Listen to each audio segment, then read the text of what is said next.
Let's finish this up for the final recommendations. So the easy thing here is just to stick these numbers into a formula. I don't think I set up the spreadsheet very cleanly, but we have our discount rate, we have our growth rates, we have our H, we have our dividends, we have everything we need. Let's start with the dividend discount model. Just a reminder that it says the value of a company is dividend 0 times 1 plus the growth.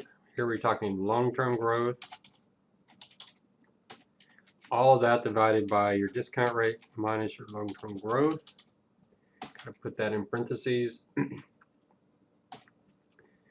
So we'll do this. So we have dividend 0 times 1 plus our long-term growth is we're using 4% divided by our discount rate KE 5.8 minus our long-term growth 4%. And that gives us the value there of $123.64. And then we'll do the same thing with the H model. Now what you can do with the H model is you can, if you put a parenthesis, put an apostrophe in front of that, you can copy it down and just take that apostrophe out. So remember that H model is exactly like the dividend discount model, but we just add this middle section. So it's the same formula. I can bring the formula down, but what we're going to do, exact same formula, we're going to add to the numerator plus the dividend 0 times H times short-term growth minus long-term growth. So we just add that section in there. So it looks very similar. So I've already got it all set up. So all I have to do is do plus dividend times H times short-term growth minus long-term growth. I don't think it's going to have a huge impact on this valuation, but it should raise it a little bit. So yeah, it went up to $130.78. Let's ask what is the current price? Because that's going to be important. So we go back to Walmart, Yahoo Finance, $119.85.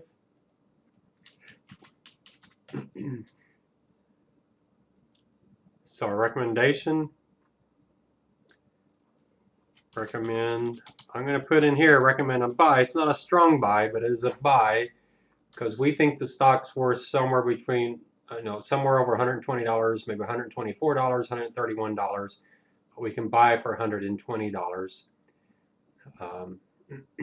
Let me move this out of the way, put it up on top where we have it. So now what we want to do is do the data table. And so remember the data table, you put the formula in just like we did. So we do the dividend discount model. So we do equal dividend 0 times 1 plus long-term growth divided by, here we'll write out the entire equation for the discount rate. So the risk-free rate plus, where's our beta, plus beta times the market risk premium minus long-term growth. We should get the same value we just got, 123.64. So remember that. Now what we're going to do is we're going to do beta. What do we say on beta? We want to have a range from 55 to 90. I like to start with the high end on beta, 0.9. We'll go down, we'll take that 0.9 minus 0.05. So we'll go all the way down to 0.55. So there's our betas. Let's give it 2 decimal places. And then on growth, what did we say on growth? We thought it would range anywhere from 3 to 5%. So 3% plus this. Let's add 0.0025. Let's go 2 decimal places. And we'll go out to 5%. And now we can do our data table. Remember, you just highlight the area and you do data what if analysis data table. Our row is beta, so let's go up and find our beta. There it is. And our column is growth, so there's our growth. Say OK. And let's check it by going to our 0.75 and our 4. There it is right there, 4% and 0.75, 123.64, so that worked out well. Let's change the format here, all the dollars. Let's clean it up. So first of all, we want to get the beta. We'll make that, again, clean this up, make it look professional.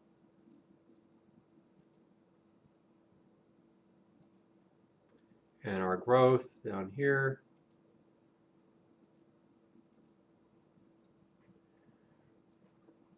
I like to hide this so you can't see it because it's really not part of this analysis, and so you can give it a border if you like.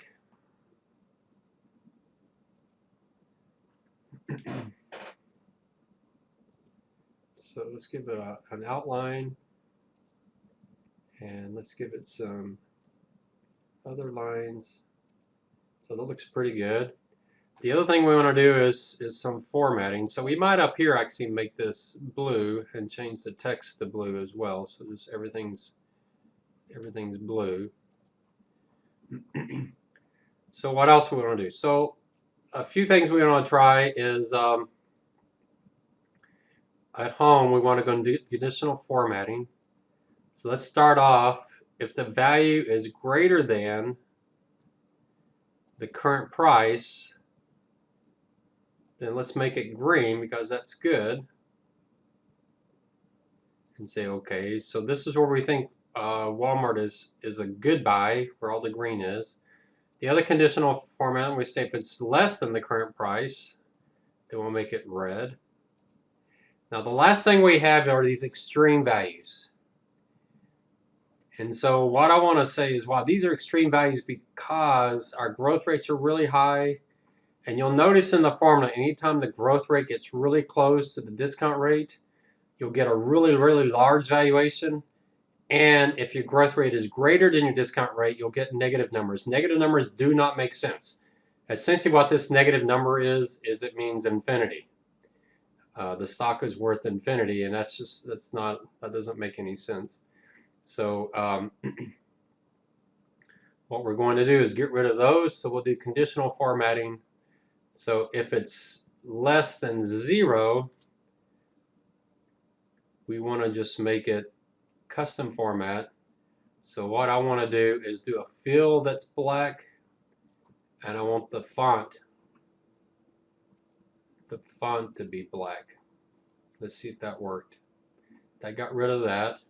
And the other thing we can do is we might say, what is the max value we want to say. So we think the stock is worth somewhere between, somewhere in the $100, $200, maybe $300 range. But let's say anything over $400 is just ridiculous. That's just not a good valuation. So let's do it one more time, conditional formatting. And if it's greater than 400, let's again do conditional formatting. Make the fill black, make the font black. So there's a lot of these that don't make sense here, but there's our valuation. And then the last thing we want to do is say, okay, where do we think? I think 0.7 to 0.8 makes sense, and 3.5 to 4.5 makes sense. So I'm going to highlight that section right in there. Maybe bold it and outline it.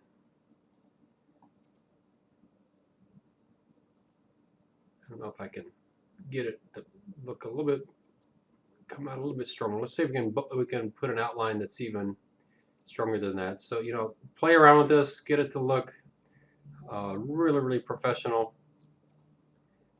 And so there you say, here's the area. So you can see in the area where we think is the most likely valuation, there's far more green than there is red. So again, that gives us a buy recommendation. So I've done this before. This is the second time you see a video. You had to do this in the financial applications. So you've got some practice on this. I really like this idea. We can't really do a data table for the H model. I do in my security analysis class, I do show them how they can do a data table.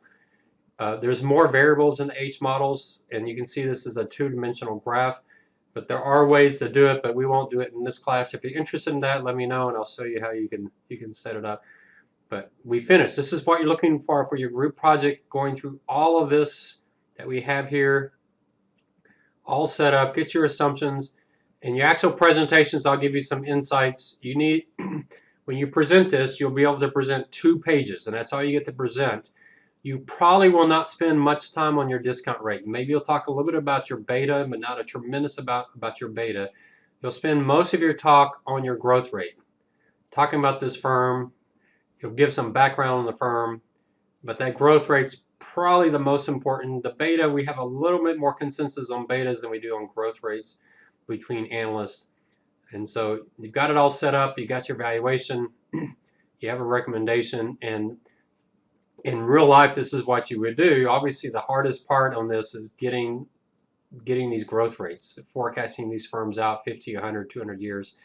But you would do exactly what we did here. It's what stock analysts do in practice. They just spend a whole lot more time coming up with the assumptions than you'll probably have time to do in your team project. All right, so there you have it, everything you need to finish that project.